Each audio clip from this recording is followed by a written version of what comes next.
Welcome to the General's Gentlemen. Anyway, we are here to cast some Dawn of War 2. We had a very intense conversation prior to this game, but you'll never know what it was. Haha! The power of editing. You'll have no idea. This is very quiet. Unless you happen to have a bug in our studio somewhere, which I'm not going to put it past any of you. There's some pretty crazy fans out there. And hopefully we'll have a pretty crazy game here.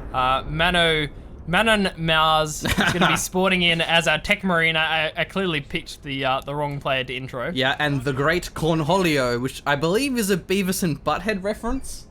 Might be, yeah, actually. I can't remember what the line was, but it's something about, I am Cornholio. Yeah, I don't know. Whatever. ManOnMars, again, I want to say Manoroth, because we've casted Manoroth many a times, but I assume this is a different guy. Tech Marine versus the Imperial Guard on Quest's Heresy, and this is a really fast turret. The turret's interesting because Quest Heresy is a map that most of the combat comes down to this part of the map, so turrets can be very effective where normally turrets are hard to make use of. Even the Tarantula turret for the Space Marine, I believe this arc is much wider, but it has less damage and less suppression, or no suppression rather. Yeah. I mean, it can turn engagements. I think it's pretty weirdly placed, though. It doesn't really cover much of the cover. If you'll forgive my, the way I put that. I mean, it's not even firing at the tech marine here, and that's really as far as we're going to see early combat go. These guardsmen weren't actually behind cover there. They were out in the open, so they lost about half of their health to that tech marine. Lord General up in melee, going to be pretty powerful against the tech marine, despite the tech marines shooting at them. Will force the retreat. Going to be pulling back from that one. However, the attacks are still on full health. More engagements up nice and close and personal. Scout v Guardsman on both sides of the map simultaneously. We actually have the Sergeant throwing a nade. Nice dodge. It gets one model, but that still should be enough for the Guardsman to actually win this fight. It certainly looks that way. Scout's going to be sticking around here. I'm not sure why. No nade, there we go. The retreat's going to be pulled up before they actually drop a model. Flame is going to be thrown down as well on this guardsman squad. This game is active as hell. I love Dow2 so much. Yeah, it's so like nuts. 30 seconds in and there's just like all these things happening simultaneously. Yeah, I have the chance to work out that I worked out what it's ManOnMars. Get it? ManOnMars. Oh, right. I've just worked that out, but I haven't had a chance to mention it yet. The lack of capitalization makes that hard. Yeah, ManOnMars. Okay, that's pretty cool. Maybe he's a really big fan of The Martian, and I love that movie. That was a fantastic movie. One of my favorites, actually. It was. 2015. Actually, might have been my favorite, if not for The Force Awakens, which I believe was 2015 as well. Okay, yeah. I think you're right there. Yeah, anyway, we're going to have the laser turret. What is it called? The multi-laser turret. Actually doing a lot of damage there to that, the tech marine. It is, yeah. So I suppose this is the idea machine, and that makes sense. It will actually prevent caps onto that strategic point in the middle. Which is going to be really, really effectively, obviously forcing the tech marine off. Works well in this engagement because most of the squads that are going to be capping that point, the multi-laser turret is going to be able to force off, and it's in a position that it's quite hard to force off. So, intelligent placement, really. The thing is with turrets for the Imperial Guard, they die very quickly to flamers, and flamers are a thing you want anyway against Imperial Guard, whereas with flamers, for the Imperial Guard player against Space Marines, it can be really nice getting a flamer to burn the power, but it's generally not that good versus the Space Marines in general. You really want to go the plasma gun. So having the flamer is more common, so then you'll indirectly have an easier time countering the turrets. But this is a very small map, and we have this Guardsman squad with the flamer that could get a lot of work done here. It does seem that way. The game has been so active that we're getting squads coming out on less than full health. ManOnMars is pulling his squads before they have a chance to fully regen, the tech marine in particular. But now the flamer is going to be on top of the power gens. Hopefully we can get a scout interrupt here with a grenade. But it's another nice dodge coming out from the great Cornholio. Wow, hardcore names. And they're actually going to tie up these guardsmen in melee as well. Really nicely played by ManOnMars, keeping one of his gens alive until he has the time to pull out another tech marine squad and the tech marine back onto the map. Yeah, he lost his node, but that's actually it so far. And the flamer definitely needs to get some damage done, otherwise it won't be as good as an investment as the plasma gun upgrade. But actually, this could be more gens going down. We have the Catachan Devils with a nice knockback with their shotguns. Okay, and these are also pretty good against flamers too, the shotguns. So a nice add-on here. Okay, that nade wasn't dodged. No, it wasn't. The first one of the game that we haven't seen pulled back from. Of course, you can't be microing everywhere at once machine, and still more damage down onto this power investment from ManOnMars. He's currently just sitting on 2 scout squads and the tax, obviously spending a fair bit of requisition to add on all the power and then follow up by losing it again. Unless you're J-Dong. Yes. Then you can micro everywhere all the time. But I don't think ManOnMars is, or rather, the Great Cornholio is actually J-Dong. It remains to be seen. Yeah, we'll work it out. Looking towards our victory points, 415 for the Great Cornholio. ManOnMars down on 429. So at least the VPs are staying fairly even. ManOnMars has been able to continually contest that left side VP. So look how fast that went down. That was from the front. Yeah. You really have to play around your turrets. You can't just leave them there individually. They get flanked pretty easily. They get taken down pretty easily. So I do love how turrets are done in Dow2. You have to really play around them. You can't just place them down and neglect them like base defense can be in other games. I wrote about this recently on an article that I posted. So that should be in video format soon. Talk about base defenses. Decent read. I actually enjoyed that one. I like to keep up with the machine's articles, and grenades are getting thrown out now by these Katachan Devils, which is nice. Good to see that change there from the Great Cornholio. Really didn't have an option to deal with these grouped up tax and scouts. Obviously, just the guardsmen aren't great at taking heads-on engagements until they get upgrades. Oh, is this going to be a stealth grenade? I believe so. Man. Oh, brutal. I mean, he's probably not J-Dong at this stage. Yeah. But I mean, that was a stealth grenade, to be fair, machine. Well, can J-Dong dodge stealth grenades? Yeah, easy, so, because you hear the grenade. You hit spacebar, it jumps to the event queue, and then you hit retreat. The more you know. I think the grenades got blocked on the path there. no friendly fire though, at least. Unlike the plasma cannons, those are really punishing when that happens. And really D cannons and such. Yeah, this has been a really aggressive game, and something that I love about Dawn of War's OP. Something that I love about Dawn of War 2 so much is because of how punishing the power gens are, and how quickly they go down, how expensive they are, and how quickly the VPs tick down. It means you have to make so many decisions of, okay, do I heal up my units? Do I go back on the field with a weak squad so I can defend my territories? It's really, really hard. Whereas in Company of Heroes, you never do that. You never really want to leave your base, maybe apart from a cut-off situation. But like, say you lose a fuel point, it doesn't matter. It doesn't cost you anything to recapture the fuel point like it does in Code 2. So it's a very difficult game, especially as Space Marines, where you have those very long heal times. Where some of the other factions, generally you're reinforcing as much as you're healing. Where Space Marines, it's very, the reinforce number is low, but the healing. Oh, it happened again. Oh no, that was down here. Yeah, that was. At first glance, I thought the scouts were the Catachans.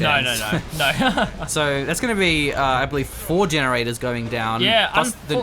Plus the node twice. Plus the node twice. Yeah, exactly, machine. Yeah, it's really unfortunate for ManOnMars that he's dropping this much power. And the problem there was he went to react to the left-hand side. He thought there was going to be more pressure onto that left side, the left side power point, but there wasn't that much aggression onto it, and it's so far removed from the remainder of the points. I mean, if you look at the distance from kind of base to power relative to like the 2 powers on the side, the power and the victory point, it's a big change.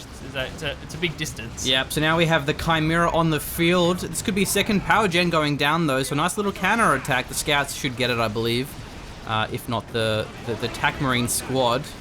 And Space Marines are a very power-intensive faction, so losing that much power is actually really punishing, especially as there is the Chimera now, so you really need to get some anti-vehicle out. Actually hasn't focused down this power. I mean, these Space Marines are doing well in melee. The guards will be reinforcing, however. Whoa, that nade!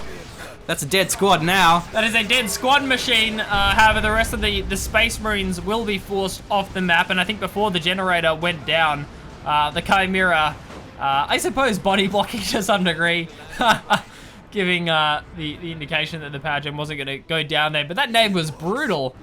Do you see that? I saw the grenade, yes. I definitely did. Currently, ManOnMars has no power income, so he's forced to go for the plasma cannon. Pretty good unit on this map, though. Again, they're very open middle, but I think he really would have wanted to get a Dreadnought out. You know, it's generally the best way to deal with that. The Chimera, you know, if you can, it's a bit of investment, but the Dreadnought, you just kind of run at it, and then that really then does force the Imperial Guard to get a whole bunch of anti-vehicle. And it's kind of going to force the Chimera off, which is the problem that your Space Marine player has. The Chimera, it's here, it's reinforcing all these squads, so you can't really fight with a reinforcing. The Chimera itself has pretty decent damage. Yeah. I mean, maybe we potentially see ManOnMars going for the power investment on the left-hand side. He already has the node in place to deny caps over there, so it's potentially adds on gens in that position, because you're right, Machine, it's going to be incredibly hard to break this cam, at least for the moment, with a Chimera on the field and reinforcing. The thing is with that power, though, is it is far away, but it's a little bit negated because of the fact that you can just put the Flamer inside of the Chimera and drive over the power, so you'd be able to punish that very quickly if it is discovered. This scout's taking a lot of damage. We have the plasma guns now. He needs to disengage from this one. He can't really retreat through them. He's actually cloaked now, though. This plasma cannon doing a lot of damage. Yeah, landed direct into the Chimera. Got a... What? Decent amount of damage down, and yeah, that was actually a lot of model drops coming in from those guardsmen. That was just... Whew. Yeah, I don't know if he has the Commissar upgrade, though, so let's see how punishing that actually is. The guardsmen generally not too bad if you lose, you know, a lot of models. They're very cheap to reinforce with the officer bonus. Hasn't actually got this power rebuilt, though, which is interesting. He has still a fair amount of power, though. Maybe he'll go Ogrins. I'm not really sure what the best choice here is. Decent amount of wreck and red. He's not in a terrible position. He's in a good spot. He's in a good spot in terms of his unit camo. If we look towards the VPs, that's something else to mention, because 230 compared to the 425 of ManOnMars. Yeah. So the Great Cornholio has to keep the pressure up here. Doesn't have the option to kind of slack off or go for a tier 3 here. He's going to have to add on an additional squad. It's going to be the Stormtroopers. Okay, so I expect that to be for the multi-lasers. Yeah. What are they called? The melter guns, rather. Because he's going to need something against the Dreadnought. So this is a really good game sense from the Great Cornholio. He sees there's no Razorback. There hasn't been many upgrades. So there's actually going to be a lot of power banked up, despite the fact that the power's gone down. And look at the timing. The Dreadnought's halfway done, and here come the Stormtroopers. So that's really impeccable knowledge and assessment of his opponent's resources. Very well played, and quite difficult to do, especially when you've been doing this much power harassment, to kind of judge the amount of income coming in. It's probably one of the hardest games. I mean, relative to something like Company of Heroes 2, where it's like, you have this many fuel point or strategic point. It's like, I've killed this many gens, you've had the gens up for this long, you've had this many gens up for this long, you've had a power node, you've had this other point cap. It's very hard to work out kind of resources. Well, it's also because there's so many ways to spend power in Dow2. You have upgrades, you have your hero upgrades, you have sergeants, you have all these different things. Where Codes, it's very straightforward. It's you know, it's do you have a tank or do you not have a tank? That's actually a nade.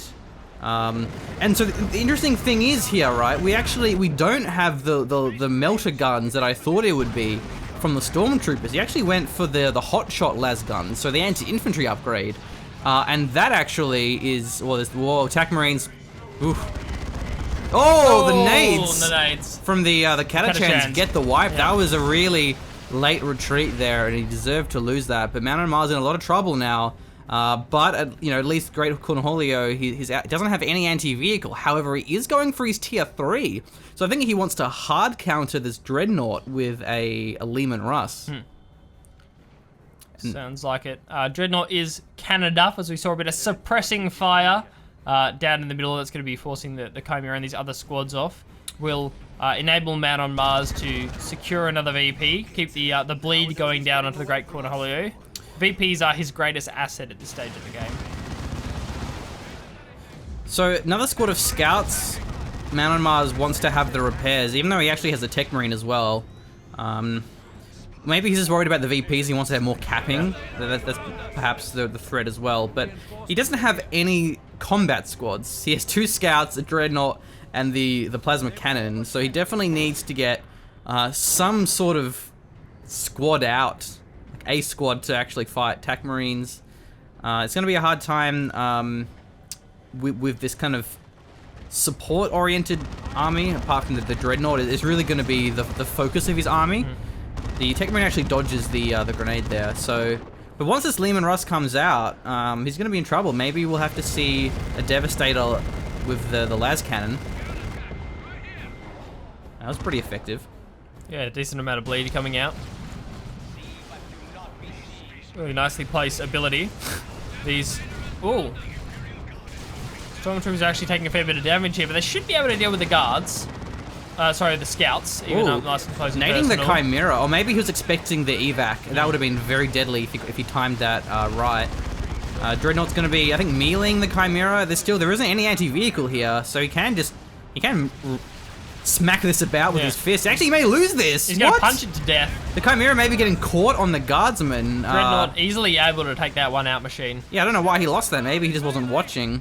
Dreadnought, even with the assault cannon, I mean, its melee is very powerful. It's level 2 now as well, but the power is pretty abundant here for the Great Cornholio. He shouldn't be too far off his Lehman Russ, despite the lack of third power, but I think actually he needs the requisition more than he needs the power, so I guess that's why he didn't replenish that third power generator. Certainly makes sense. We have the right side being capped by the Great Cornholio. The Stormtroopers are able to secure that one quite easily. It'd be hard for them to find a nice engagement against stealth scouts with shotguns, with knockback, with the grenades. Yeah. It is a lot of power though going into these squads. It's a lot of disruption, but yeah, you are right. It's a lot of power investment as well, machine. Something in that last engagement we saw, you know how the Stormtroopers naded the scouts and then the scouts naded the Stormtroopers? What probably would have been better there, it's always a bit of a gamble, is you know, I hope my opponent isn't watching. If the scouts just stayed there behind heavy cover, they would have actually fought and won that because the Stormtroopers weren't. And then if you save the grenade for as the Stormtroopers are trying to take cover, then you're either going to hit them, or if your opponent dodges it, you're still denying cover. So that can be a safer approach to the nades, is if you think your opponent may actually dodge it, rather than hoping for a lucky hit, and try and use it to deny cover, and then worst case scenario, you're denying cover for like a second or two, and then that could have made the difference for the scouts to actually win that fight. Certainly could have, machine. So I smell Lehman Russ on the field. It is currently being built. Should be ready soon. So yeah, 125 power. I thought it was more than that. I thought it was 150, but I didn't play a lot of Imperial Guards, so that probably makes sense. 500 in terms of the requisition there. So it's coming out in the field now. And a lot of red points stacked up for both of our players as well. So man, see some cool abilities coming out. This Dreadnought is pretty exposed here. It's very forward. And he may just lose the Dreadnought here. He actually, whoa, another nade hits the Stormtroopers. Scouts and the Dreadnought can probably wipe this one. Dreadnought needs to target this. Maybe it won't matter because of the Scouts. 2 health. Oh, no. Even the Scouts could have wiped that if he chased it down, which he didn't. Here comes a Lehman Russ. He can use the Global Repair, Blessing of the Omnissar. Building another Dreadnought. He wants to get the multi-melter, I suppose. Could probably kill this one with melee, but I think he's a little bit worried about the Lehman Russ. So he's going to be repairing this. Okay, that's the global there. He could use the scouts to repair it too, but the Lehman Russ should have forced them off pretty quickly. Are we going to have where's Tech Marine? Oh, he's dead. Okay, so can't use the nade or anything. The Dreadnought backs away, but this will be all the power going down. I don't know if this Dreadnought is the best choice here. There certainly are other options here for ManOnMars. Okay, so the Vanquisher upgrade also costs a fair bit of power too, which you always see come out. Yeah, especially with the Vanquisher upgrade, double Dreadnought. And it's going to delay the tier 3 so much as well, machine, and that's really something ManOnMars wants. He does have a lot of repairs though. 2 scouts, a Tech Marine, and that global. So he can probably just out-repair the DPS of the Lehman Russ if all his squads are in position. So we'll see. It could work. Maybe getting the melter gun on his Tech Marine as well might be a good idea. He has the refractor field, the Signum arm of the marked target's great. And there's the multi-melter, but the range isn't amazing. Yeah. And that's the strafe as well. Well, it's a multi-melter on the Dreadnought. Right, yeah, multi. It's actually going to be charging up in melee. The scouts take a lot of damage here. It's not kiting this Lehman Russ back. But we have, I believe, the Global's on cooldown, so we could lose both these Dreadnoughts. Yeah, that was very optimistic. One of the Dreadnoughts going to be running away. Oh, man. It's destroyed. The second one entering into melee combat, but the Guardsmen have already been repairing the Dreadnought this entire time. The retreat comes out. Yeah, that wasn't well timed. There wasn't the marked target from the Tech Marine. Maybe we'll see the Catachans go down, but that's the bulk of his army here. Oh, man, almost gets the wipe of the Catachans, though. But that second Dreadnought was not going to work, and that was kind of a little bit sloppy from Great Cornholio, but it just didn't even matter. Maybe he just knew that, like, I don't actually have to kite this here. I have the repairs. I have this Vanquisher upgrade.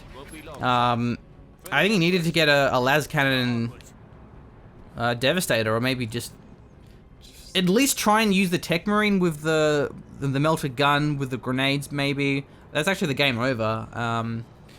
Yeah, the first Dreadnought was really good, and the fact that he had so many repairs, he probably could have kept it alive against Lehman Russ, but that was just a really bizarre strategic idea. It was just, he didn't combine everything together. He didn't have the scouts there, or like the plasma cannon set up, or the Tech Marine, or the global on repair cooldown available. Yeah, it was just a badly timed push against the Lehman Russ, because that could have worked out by all means. But yeah, it just didn't in the end, so unfortunate. Yeah, and also the fact that he has 141 VPs. He was triple capped, but he still would have had a few minutes to really reposition himself and get together. It was a nice response though. The Catachans focusing down the scouts. The strafing run came in, did a bit of extra disruption there as well. So it was a really well played game by Cornholio. I think he only lost the one squad of guardsmen, and that was just a crazy nade. So yeah, a very solid game by Cornholio. ManOnMars, I mean, losing the tax squad, that shouldn't have happened. Yeah. He definitely didn't play his best game. So yeah, that'll wrap it up. That was a nice look at Dawn of War 2. We will be casting more and more Dawn of War 2 in our anticipation hype for Dow3. Very keen for that game.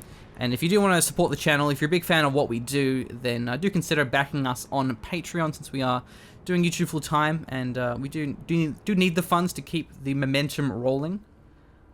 You're right. Thank you for joining us.